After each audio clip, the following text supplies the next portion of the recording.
Okay folks, we're going to continue on with our building the thermometer example, and what I want to do this time around is currently my scaling on my thermocouple goes from fixed from 0 to 1000, because remember back here at the data tags, the tag for temperature, you'll notice on the format tab for that I've got the min value set to 0 and the max to 1000 or 100.0.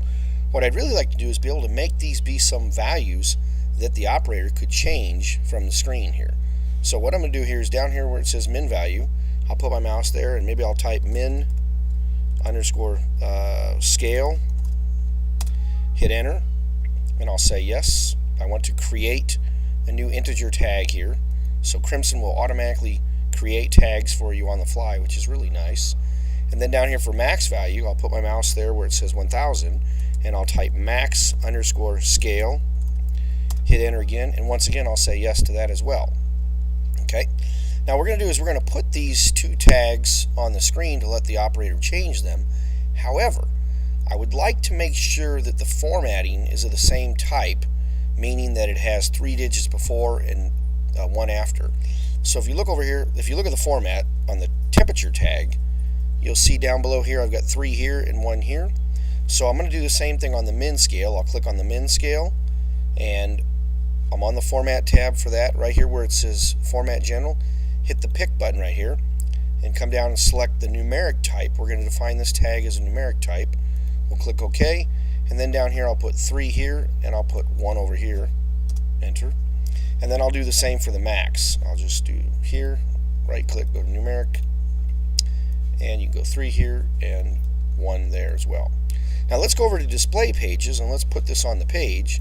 So out here on the page, notice when I clicked on the page too, this got updated because right now it doesn't know what the values are. So I'm going to take my max scale tag from over here on the right hand side and I'll drag this on the screen and I'll make this be a little bigger like so. And I'll bold it and enter it.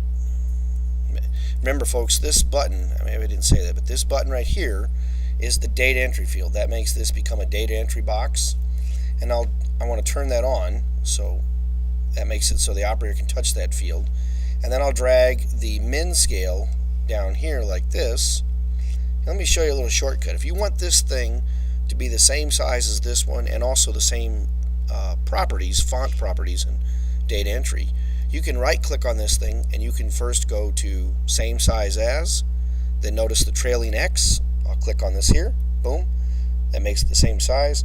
And then if you want to copy all the font and data entry settings, you can right click on this and you can go copy from and select copy all formatting, and then just click on this, boom, lines it, does that.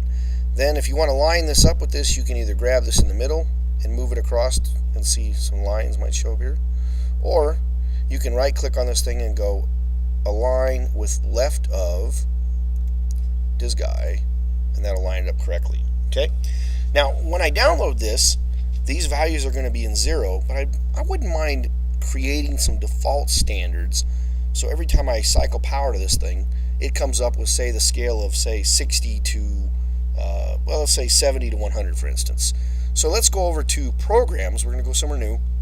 Over on the left, click on Programs on the left side, and we're going to go and create a new program. Right here, create a new program.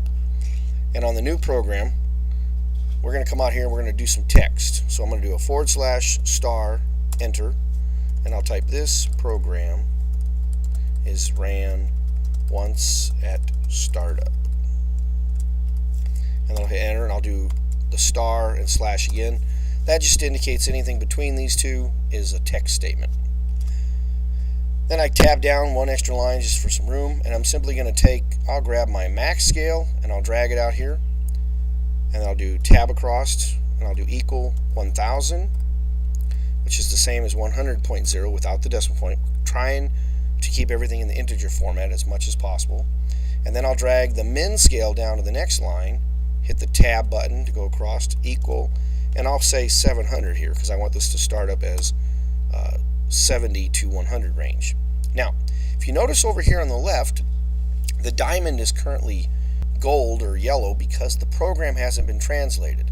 So anytime you're working out here, there's a button right up here called the translate button. That one will compile your code to make sure it's correct. If there's any errors, it'll pop up red and it'll tell you where the error is. If you're missing a semicolon or something, you don't have something defined, it'll tell you what the problem is. I also would like to rename this program startup_settings. So over here, I'll click on that program and I'll right click and go to rename, and I'll type startup_settings and then hit enter. Okay. Now we want to run this program anytime we start up the HMI. So let's go down to display pages on the left. Display pages on the left. There's our page. If you click up above here on the listing of your current pages, the top, the word pages right up above here, if you click on that, that'll bring you to some global settings you can do within Crimson. And you see here there's power up, startup, tick, and on update. We're going to want to call this program in the on startup, one time on startup.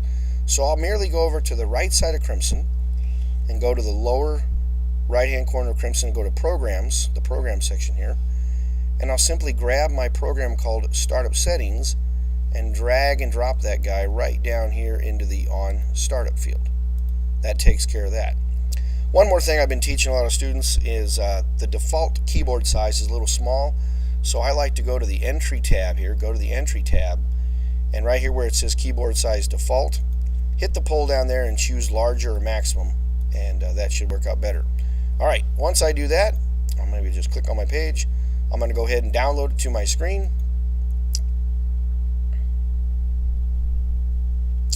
And then once it downloads, I'll pull up the web page again so y'all can see the web page. There's the scaling right there on the page. And if I physically touch the keyboard, say I put in, say, 60 here, the nice thing about this, I'll point out to you, is that it shows the decimal point down here. Now, we didn't put any ranges on this, so it's going to allow anything. But you can see there, I just changed the scale, go from 60 to 100. Or if I click on this again and click 80, now it goes from 80 to 100 over the whole range. And if I just touch my thermocouple, you can see it start to rise and so forth. And so forth. Anyway, that's just a quick way of how to make the change or make the scaling of your temperature thermometer, probe be adjustable. So that's just a quick little snippet on that. Thanks a lot. Have a great day.